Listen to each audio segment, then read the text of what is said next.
2 weeks ago, we faced a rather unusual challenge at Smith & Barnes. Typically, when one of our team walks into a client meeting, we are prepared for frustration, anger, sometimes even tears. We usually bring tissues just in case. But this was certainly a first for us, a corpse. We were scheduled to meet with Ivor Business, a client with a thriving e-commerce firm looking for a voluntary liquidation solution that would allow him to globetrot and start a new coaching business, teaching others how to scale. He'd been very charming on the phone, and Pip was looking forward to meeting him. Yes, she's married, but who doesn't love a bit of charm? So imagine our surprise when we walked into his office and found him dead.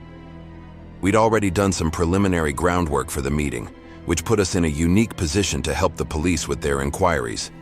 In this quirky and slightly humorous investigation, let's see how you get along playing detective.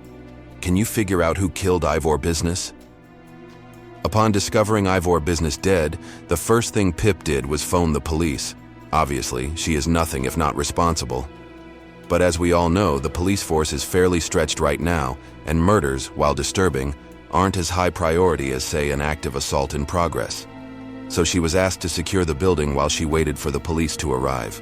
While waiting, Pip reviewed the file the Smith & Barnes team had already assembled to help support Ivor's voluntary liquidation, and was able to identify 6 possible suspects that may have had a motive to close down Ivor Business permanently.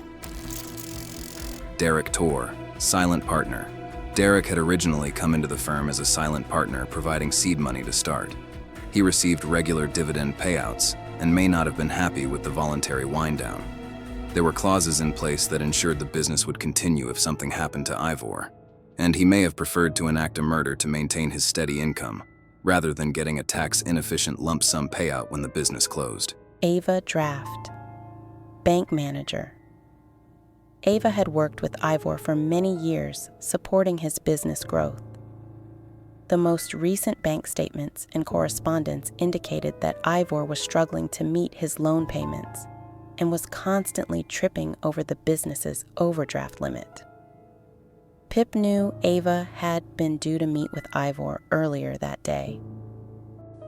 Lotta Debts, repeat customer. Lotta had been one of Ivor's best repeat clients, taking stock from him regularly. Without Lotta, Ivor probably wouldn't have grown as much. But Lotta was also feeling the economic pinch and had been late paying her most recent invoices. Perhaps she thought killing Ivor would rid her of the debt burden. Bill Sturfant, accountant. Pip had already made contact with Bill to help with some preliminary fact-finding. Bill knew about the proposed voluntary insolvency and had been acting as an advisor to the business for some time. Perhaps he thought with Ivor gone, the business might continue under new management. Polly Titian, local MP. Polly had been canvassing the area all morning. Pip had seen her several doors up the street when she first called in. It seemed unlikely that she would have missed the opportunity to press for votes from Ivor Business earlier in the day. Ivor was blatantly in support of a different party given the posters in his front window. Had they argued about it? Hytham Arcee. Tax Inspector Pip knew Ivor had been earmarked by the Crown to have his tax affairs investigated. Hytham Arcee had made an appointment to start working through the accounts and paperwork with Ivor and his accountant that week. Perhaps he had called in earlier that day and things had gotten a little heated.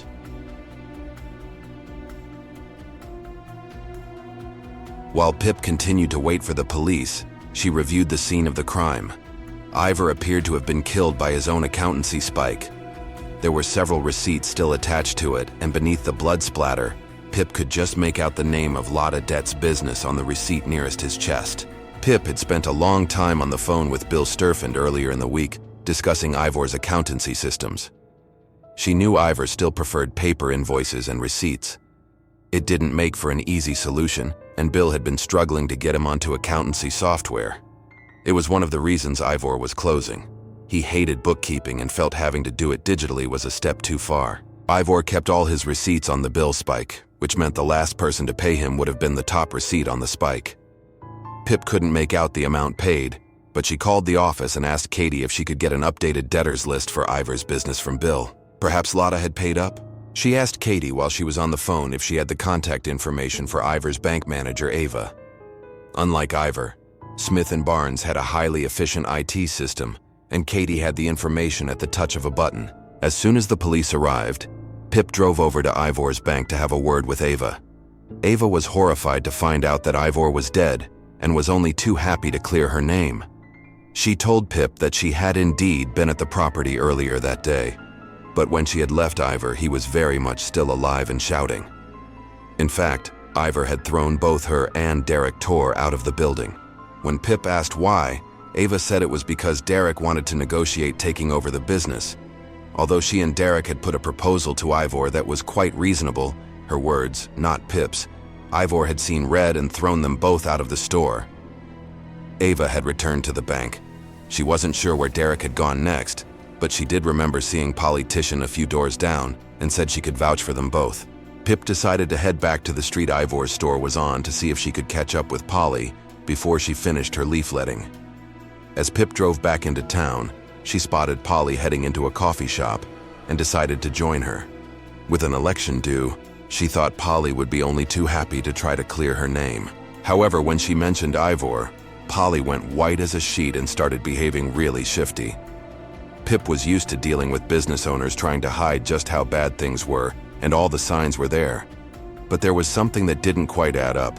If Polly was trying to get elected, then she'd have met all sorts of people, and a slightly aggressive shop owner was surely not enough of a trigger for her to commit murder.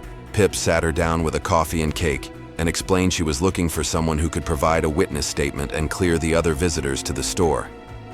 Polly was only too happy to confirm that both Derek and Ava had indeed been thrown out of Ivor's premises. At that point, Ivor was alive, as they had both said. Pip then decided to ask a few more pointed questions, at which point Polly broke down and admitted that yes, she had indeed visited Ivor Business. Only when she opened the door, he was already dead. The last thing she wanted was a scandal in the middle of an election, so she just shut the door behind her and carried on with her canvassing. Pip wasn't quite sure how to react to the news, but while Polly may have been in trouble with the police for not reporting a crime, she wasn't Ivor's murderer. That person was still at large. Pip decided it was time to check in with Bill. Perhaps he could shed some light on the other suspects. Arriving at Bill Sturfin's accountant's, Pip parked her modest little car next to a brand new Tesla. Admiring the glossy sheen, she wasn't particularly surprised to find that it didn't belong to Bill or any of his team, but rather to Haitham Arsi, who had been sent to do a tax inspection on Ivor's accounts. Fortunately for Ivor, less so for Bill, he had taken out tax investigation insurance, which meant Bill and his team had been hard at work providing all the information Haitham had been requesting to review. Haitham said he hadn't even visited Ivor's offices as there was little point.